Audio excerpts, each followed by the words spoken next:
네, 안녕하세요. 농림식품기술기획평가원 최명희입니다.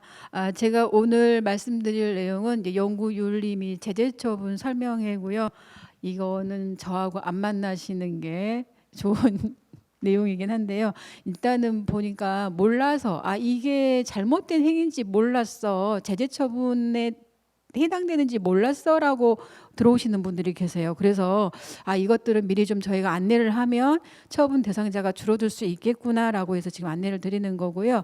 저희가 설명회 하기 전에 아마 연구 책임자 중심으로 제재 처분이나 연구윤리 쪽 컨설팅을 있으시면 내주십시오라고 해서 저희가 사전 질의를 받았던 게 몇 가지 있어요. 그래서 그 내용까지 제가 포함해서 사례 말씀드릴 때 발표드리도록 하겠습니다.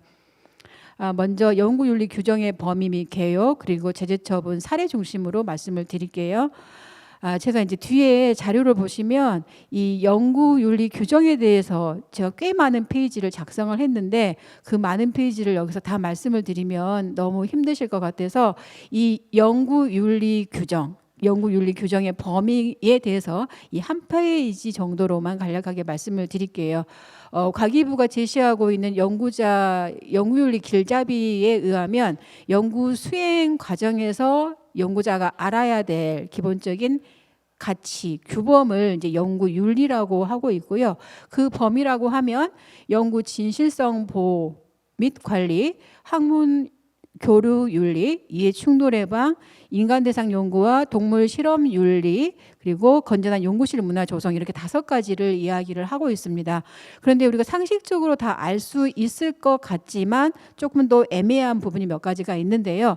첫 번째, 연구 진실성 및 관리에서 이야기하고 있는 거는 연구 개발 계획서를 작성하고 연구를 수행하고 보고서를 작성하고 하는 과정 중에 연구자는 기본적으로 정직하고 책임 있고 공정하게 모든 일을 준수해야 된다. 이게 되게 쉬운 일 같지만 사실 실제 연구실에서 연구를 하다 보면 논문 실적이, 논문 성과가 내 마음대로 안 나올 수 있으면 뭔가 조작하고 싶은 마음이 들 수도 있고, 그래서 항상 사람을 조금 윤리에서 벗어나게 할 수 있는 것들, 이 진실성 보호를 해야 된다라는 거고요. 두 번째, 학문 교류 윤리는 뭐냐면 논문을 투고를 할 때 표절을 한다거나 또는 중복 게재를 한다거나 저자 표시에 있어서 공정성이 위반되는 것들을 하지 말아야 된다라는 이야기입니다. 세 번째는 이해 충돌 예방은 사적 이해관계를 때문에 공적인 업무가 훼손되는 것을 막아야 된다라는 거고요. 그리고 네 번째는 이제 인간이라든지 동물 대상 실험을 할 때는 이제 승인을 받고 해야 된다. 그리고 5번째, 연구실 문화 조성은 이제 상호 존중을 하고 건전한 문화 조성을 해야 된다라는 이야기입니다. 뒤에 가시면 이렇게 제가 내용을 더 자세하게 써놨는데요. 요건 한 번씩 꼭 읽어보시고, 특히 빨간색으로 지금 제가 표시되어 있는 것들은 문제가 돼서 이제 여기에서 문제가 돼서 나중에 제재 처분까지 연결될 수 있는 부분을 제가 빨간색으로 표시를 좀 해놨습니다. 그리고 이제 요즘은 AI 도구 많이 사용하시잖아요. 그래서 AI 도구 사용하실 때 연구윤리 가이드라인도 정리를 해놨습니다. 그 연구노트 아까 아이리스에서 쓰실 수 있다라고 했는데 연구노트 작성을 하실 때도 주의하실 사항들 정리해놨고요. 두 번째, 학문 교류에 관한 윤리, 그리고 요 참고 자료는 혹시 이제 학술지에 투고하실 때 부실 의심이 되는 학술지 예방을 위해서 자가 점검하는 방법이기 때문에 한 번씩 보시면 좋을 것 같습니다. 세 번째, 이해 충돌 예방. 네 번째, 인간과 동물 실험에 대한 윤리입니다. 5번째, 연구실 문화 조성입니다. 이렇게까지 해서 제가 연구 윤리 부분은 간단하게 말씀을 드리고요. 두 번째, 제재 처분 관련해서 말씀을 드릴게요. 이 제재 처분은 이제 혁신법 32조에 부정행위 등에 대한 제재 처분에 대한 이야기가 있습니다. 그래서 21년에 혁신법이 만들어지면서 과기부에서 국가연구개발 사업에 참여하는 연구자들한테 자율성을 주고 싶다라고 하는 게 혁신법의 제1조예요. 단, 자율성을 주되 문제가 생기면 그 책임은 높게 부과를 하겠다라는 이야기예요. 그리고 지금 VIP는 어떤 생각을 하고 계시냐면 연구자한테 자율성을 더 많이 줘, 더 자유롭게 해줘 라고 해서 계속해서 편리하게 연구 하실 수 있는 환경을 조성을 하시고 계십니다. 그렇지만 이제 뭔가 부정행위가 나왔다거나 문제가 나왔을 때 우리가 참여 제한도 줄 수 있고 제재 부과금이라고 하는 법적인 이제 처벌을 할 수가 있는데 그 처벌 기준을 지금보다 훨씬 더 높여서 출연금의 30배에서 50배까지 높여라는 이야기까지도 하고 계세요. 그래서 가능하면 이제 하지 마시라고 지금 이제 말씀을 드리는 거고요. 여기서 지금 여러분이 하나 주의하실 것은 그러면 이 제재라고 하는 것이 어떤 행위를 했을 때 내가 제재 처분을 받을 수 있는가라는 것과 제재를 받으면 뭐가 문제인데 나한테 어떤 피해가 오는가 그게 좀 궁금하실 거예요. 그래서 일단은 이제 6가지 항목에 대한 내용들은 제가 이제 사례로서 말씀을 드릴 거고요. 이 제재 처분을 받게 되면 제일 먼저는 참여 제한이 있을 수 있어요. 참여 제한이라고 하는 거는 국가연구개발사업에 참여를 못하게 한다라는 건데요. 국가연구개발사업은 농식품부만 하는 게 아니라 과기부도 하고 복지부도 하고 교육부도 하고 여러 부처에서 하잖아요. 그래서 농식품부 연구개발사업에서 참여 제안을 받았다라고 해도 모든 전 부처의 연구개발사업에서 참여 제한이 됩니다. 그래서 저희한테 과제에서 문제가 생겨서 참여 제안을 받으면 그게 아이리스에 등록이 되고 아이리스에 등록이 되는 순간 전 부처에서 이 수행하는 과제의 연구 책임자가 과제를 수행을 계속 하실 수 있는지 없는지에 대해서 특별평가를 거치게 되고요. 특별평가 결과 안 돼라고 하면 과제에서 모두 배제돼야 되는 일이 생기기 때문에 참여 제한 되게 무서운 것 중에 하나입니다. 그리고 정부 연구개발비의 5배 범위 아까 말씀드렸죠. 앞으로는 30배, 50배까지도 갈 수 있다라고 말씀을 드렸기 때문에 주의하시기 바랍니다. 뒤에 가시면 이제 요거는 처분 절차인데요. 처분 절차는 특별히 여기서는 말씀을 안 드리고요. 이제 실제로 그러면 처분을 했던 사례하고 여러분들이 궁금해하셨던 것들 중심으로 이제 말씀을 드릴 건데 첫 번째는 단계 평가나 최종 평가 때 연구개발 과제의 수행 과정과 결과가 극히 불량한 경우가 있습니다. 아까 사업관리하실 때 극히 불량 말씀을 하셨거든요. 근데 저희가 극히 불량을 평가를 하는 것은 연구개발 계획서에 목표로 했던 내용들을 모두 달성하지 못했다라고 해서 극히 분량을 주지는 않아요. 그 과정이라든지 내용이라든지 성과 이런 것들 전체적인 것들을 검토해서 극히 분량을 주게 되는 거고요. 특히 제재 처분에서는 극히 분량뿐만 아니라 수행 과정에서도 문제가 있었냐라는 것들을 같이 검토합니다. 이제 처음 과제를 수행하시는 분은 이게 되게 고민이실 거죠. 내가 과제를 선정되기 위해서 성과 목표를 되게 높게 도전적으로 설정을 했는데 내가 이 도전적으로 설정한 목표를 달성하지 못했어. 내가 나중에 그것 때문에 극히불량을 받았는데 그 극히불량 때문에 제재 처분을 받는 건 아닐까라는 고민이 계시는데요. 그런 고민을 하실 필요는 없어요. 물론 이 연구개발 사업이 종료했을 때 100%로 내가 목표를 달성을 했으면 좋겠죠. 그렇지만 연구개발의 성과라고 하는 거는 결과라고 하는 거는 내 마음대로 될 수 있는 게 아니잖아요. 그래서 열심히 하셨다라고 하는 내가 과정 중에 성실하게 하셨다라는 것들을 증빙하실 수 있으면 처분의 대상이 아니다라는 거 이제 말씀을 드리고요. 이제 이후에는 협약에 따른 의무를 고의로 이행하지 않아서 변경되거나 중단되는 경우입니다. 아까 그 특별평가 말씀을 하셨는데요. 특별평가 갔을 때 과제가 중단되는 경우가 있어요. 그래서 때 이게 협약의 의무로 중단이 됐는데 뭔가 고의성이 있다라는 부분이 있으면 처분을 할 수 있다라는 거고요.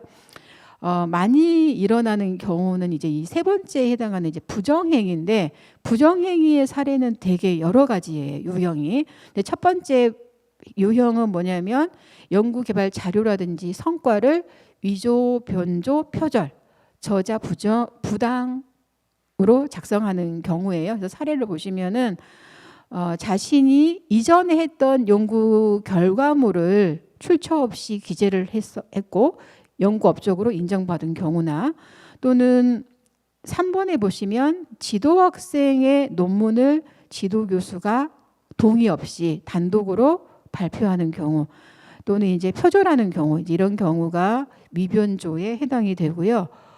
뒤에 보시면 이제 저자 부당 행위도 왕왕 일어나는 것 중에 하나인데요. 논문에 저자 자격이 없는 미성년자를 논문의 공저자로 등록을 한다는 거나 연구 개발 과정 수행에 기여하지 않은 사람을 저자 자격을 부여하는 경우가 종종 있습니다. 여러분들도 아마 느끼실 거나 주변에 이런 분들도 있으실 수 있어요. 그래서 이런 경우는 이제 확인되면 부정행위도 처분할 수 있다라는 거고요. 여기 아래쪽에 보시면 처분 내용 해가지고 참여 제한 제재 부과금 있잖아요. 그래서 이 정도 기간만큼 참여 제한을 준다. 이 정도 범위만큼 제재 부과금을 부여할 수 있다라고 이제 안내를 드리겠습니다.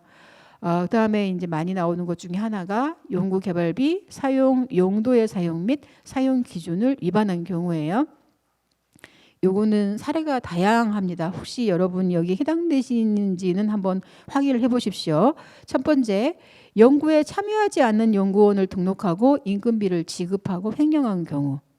이러신 분 가끔 있어요. 기업에서 또는 자기 부인이나 자기 가족을 과제에 전혀 참여하지 않았는데 등록하고 인건비 받아가시는 경우. 두 번째, 회사 자계자로 이체하고 회사 운영 자금으로 사용한 경우. 학생 인건비를 회수해서 다른 학생에게 지급한 경우. 이게 교수님이 인건비를 회수해서 나는 전혀 안 썼어요. 내 개인 용도로는 쓴 게 아니고 이 인건비를 받지 못하는 다른 연구원들한테 줬어요라고 해도 일단 회수한 것 자체가 부정행위에 해당이 됩니다. 그래서 절대 하시면 안 돼요. 자, 네 번째, 평소 거래하던 기업에서 재료를 구입한 것처럼 하고 물품 거래, 연구비 집행하고 편취하는 경우. 다섯 번째, 연구 내용과 관련성 없는 용역을 발주하고 연구 개발비로 집행하는 경우. 여섯 번째는 학회 간다고 해놓고 학회 하루 가고 나머지 관광하시는 경우 있습니다. 그다음에 일곱 번째, 연구수당 회수해서 재분배하거나 비품 구입하는 경우.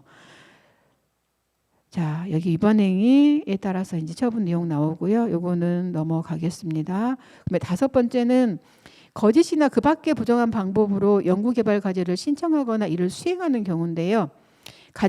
저희 부처에서 가장 많았던 내용은 뭐냐면 연구개발 계획서에 작성한 내용과 사실이 다른 경우였는데 내가 홍익대 무역학과 출신이에요. 그런데 연구개발 과제는 전기 기계 쪽이었어요. 그래서 이 연구 책임자가 실무 경력은 풍부함에도 불구하고 무역학과라고 하는 그 문과 이공계가 아니고 문과 쪽 전공이라고 하는 거에 대해서 컴플렉스를 좀 가지고 계셔가지고 연구개발 계획서에 서울대 전기공학과로 쓰신 분이 계셔요. 근데 저희는 확인을 할 수가 없었죠. 근데 나중에 이제 이게 보고가 됐어요. 그래서 이제 저희한테 제가 여쭤봤더니 본인이 그렇게 이야기하시더라고요. 아, 내가 무역학과 출신인데 전기 관련된 과제를 하고 싶어서 혹시 떨어질까 봐서 거짓으로 썼다. 이런 경우.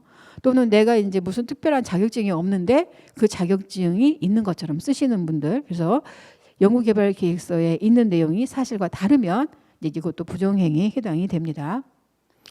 자, 그리고 이제 연구개발 활동의 건전성을 저해하는 행위라 그래서 제보자에 대해서 신변상의 불이익, 그다음에 연구개발비 사용하실 때 증빙자료 위변조도 여기에 해당되실 수가 있습니다. 그리고 이 연구 책임자가 가끔씩 이런 경우 있어요. 연구를 이제 수행을 하다가 갑자기 연구를 못 하시겠다고 포기하시는 경우. 그래서 이제 그런 경우에 그런 포기하는 사유가 정당하냐 정당하지 않느냐라는 가지고 이제 판별을 하게 되는데요. 이제 정당한 사유가 없으면 제재 처분의 사유가 되는데 이런 경우가 있었어요. 연구 책임자가 이제 이직을 하시는 경우예요. 그래서 이직을 하실 때 연구 개발 과제가 정상적으로 수행이 불가능하다.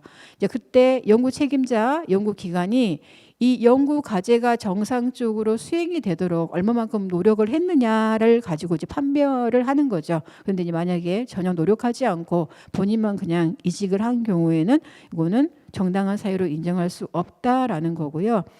그리고 연구자가 징역형을 받아가지고 징계가 돼서 과제 수행이 불가능한 경우, 이게 보면 어떻게 보면 외부적인 요인 때문에 과제 수행이 어렵다라고 할 수 있지만 실제로 징역형을 받고 하는 것은 본인이 관리를 잘못한 책임이 일차적으로 크잖아요. 그래서 이런 경우도 정당한 사유로 인정되지 않는다라는 겁니다. 그리고 이제 정당한 사유 없이 기술료라든지 정산 회수금을 납부하지 않는 경우에도 제재 처분의 대상이 되고 있습니다. 그래서 제가 아주 간단하게 제재 처분 사유에 대해서 말씀을 드렸고요. 저희가 이제 올해 상반기에도 컨설팅 궁금하신 것들 있으시면 이제 요청하시라고 말씀을 드렸고, 오늘 설명을 드리고요. 또 하반기에도 역시 이 관련해서 궁금하신 거 있으면 컨설팅을 또 받을 예정이고, 혹시 과제 수행 중이라도 의문사항이 생기시면 언제라도 농기평으로 연락해 주시면요, 성실하게 답변을 해드리도록 하겠습니다. 감사합니다.